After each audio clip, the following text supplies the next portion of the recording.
Hi guys, welcome to my channel. Today என்ன பார்க்க போகிறோம் பார்த்தீங்கன்னா டாடா எலக்ட்ரானிக்ஸில் ஜாப் வேகன்சி வந்திருக்கு. அதை நம்ம பார்க்க போகிறோம். Welcome to my channel.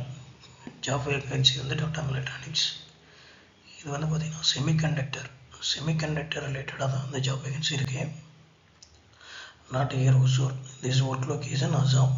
So வாங்க வீடியோக்குள்ளே போகலாம். இது பார்த்தீங்கன்னா டைட்டில் பார்த்தீங்கன்னா வாக்கின் இன்டர்வியூ பெங்களூர் லொக்கேஷனில் இன்டர்வியூ நடத்துகிறாங்க. Semiconductor job. ஓகேங்களா.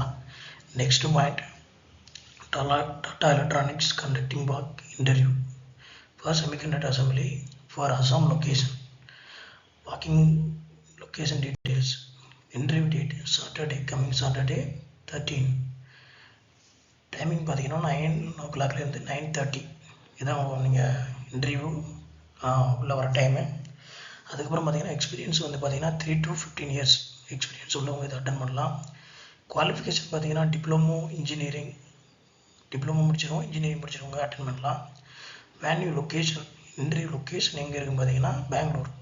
Venue near wing the house, சர்ச்பூர் மெயின் ரோடு, பெங்களூர். இதான் லொக்கேஷன், இன்டர்வியூ நடக்கிற லொக்கேஷன். இங்கே போய் அட்டன் பண்ணோம். பிஃபோராகவே நீங்கள் வந்து 9 o'clockனா 8:30 அது மாதிரி அங்கே அரைவ் பண்ணுற மாதிரி பார்த்துங்க. 9 o'clockலாம் அவங்க ரிசீவ் வாங்க ஆரம்பிச்சிருவாங்க. ஸோ அதனால் வந்து 8:30க்கே போகிற மாதிரி பிளான் பண்ணிக்கங்க. நெக்ஸ்ட்டு வந்து ஹையரிங் பொசிஷன். நம்ம வந்து எக்ஸ்பீரியன்ஸ் வந்து 3 to 5 years சொல்லியிருக்கோமா. ஸோ வந்து என்னென்ன பொசிஷனுக்கு வந்து ஹையர் பண்ணுறாங்க: test product process development engineer, equipment testing technician and production manager, and shift industrial engineering quality engineering SPC SQC. அடுத்து process engineering TLE commissioning and engineering equipment engineering. இந்த பொசிஷன்லாம் எடுக்கிறாங்க. இதில் வந்து உங்களோட ரோல் வந்து கரெக்டாக இருந்தால் மட்டும் போய் அட்டன் பண்ணுங்கள். ஏன்னா அவங்க வந்து ஃபில்டர் பண்ணுவாங்க. இந்த ரோலில் உங்கள் ப்ரொஃபைல் மேட்ச் ஆகலைன்னா அவங்க ரெஸ்யூம் வச்சு அவங்க வெளில அனுப்பிச்சிடுவாங்க.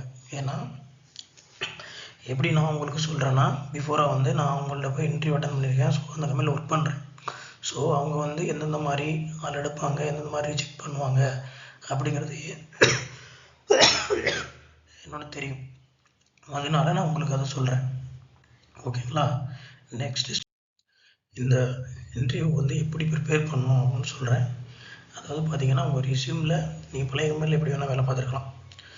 எக்ஸ்ட்ரா ஒர்க் பார்த்துருப்பீங்க, இல்லை ஒரு சிலது அந்த ஒர்க் மட்டும் பார்த்துருப்பீங்க. ஸோ இந்த ரெஸ்யூமில் பார்த்தீங்கன்னா நீங்கள் என்ன ரோலுக்கு அட்டன் பண்ணுறீங்களோ அந்த ரோலுக்கு ரிலேட்டடாக தான் ரெஸ்யூமில் இருக்கணும். அதை தவிர்த்து இருந்தால் அவங்க ரெஸ்யூமை வந்து ரிஜெக்ட் பண்ணிடுவாங்க. அதாவது ஃபஸ்ட்டு என்ன பண்ணுவாங்கன்னா, நீங்கள் உள்ளே போன ரெஸ்யூமெலாம் வாங்கி எந்த டிபார்ட்மெண்ட்டோ அவங்க வந்து அந்த இதில் வந்து சீனியராக உள்ளவங்க வந்து ஷார்ட் லிஸ்ட் பண்ணுவாங்க. அந்த ஷார்ட் லிஸ்ட் பண்ணும்போது உங்கள் அந்த ப்ரொஃபைலுக்கு ஏற்ற மாதிரி உங்கள் ரெஸ்யூமில் இல்லை அப்படின்னா உங்களை ரிஜெக்ட் பண்ணிடுவாங்க. அதுக்கப்புறம் தான் நீங்கள் வந்து ஃபேஸ் டு ஃபேஸ் எல்லாமே அட்டன் பண்ணுவீங்க. ஸோ வந்து ரெஸ்யூம் மஸ்ட்டு அதுக்கேற்ற மாதிரி கரெக்டாக ரெடி பண்ணிங்க. அதை தவிர்த்து எக்ஸ்ட்ரா ஒர்க் எதுவும் ஆட் பண்ணாதீங்க. எக்ஸ்ட்ரா ஒர்க்கு உங்களுக்கு இன்டர்வியூ ஒர்க் கேட்டால் மட்டும் சொல்லுங்கள், மற்றபடி அது எதுவும் சொல்லாதீங்க. உங்களோட எக்ஸ்பீரியன்ஸை ஷேர் பண்ணுங்கள். ஃபஸ்ட்டு ஏன்னா நானும் ஒரு 4 இன்டர்வியூ அட்டன் பண்ணியிருக்கிறேன். அவங்க வந்து ரிஜெக்ட் பண்ணிடுறாங்க டியூ டு அந்த ரெஸ்யூம் வந்து அந்த ப்ரொஃபைல் கரெக்டாக மேட்ச் ஆனதுனால ரிஜெக்ட் பண்ணிட்டாங்க. ஸோ அதனால் நான் உங்களுக்கு சொல்கிறது என்னென்னா, என்ன ரோலுக்கு அட்டன் பண்ணுறீங்களோ அந்த ரோல் ரிலேட்டடாக மட்டும் அந்த ரெஸ்யூம் இருந்தால் போதும், வேறு எதுவும் தேவையில்லை.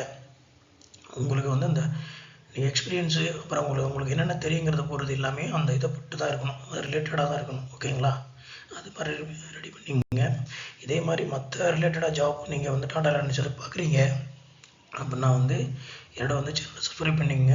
நான் ரெகுலராக வந்து டாடா வேகன்சியில் ஜாப் வேகன்சி வந்ததுன்னா நான் அப்டேட் பண்ணுறேன். Okay guys, thank you.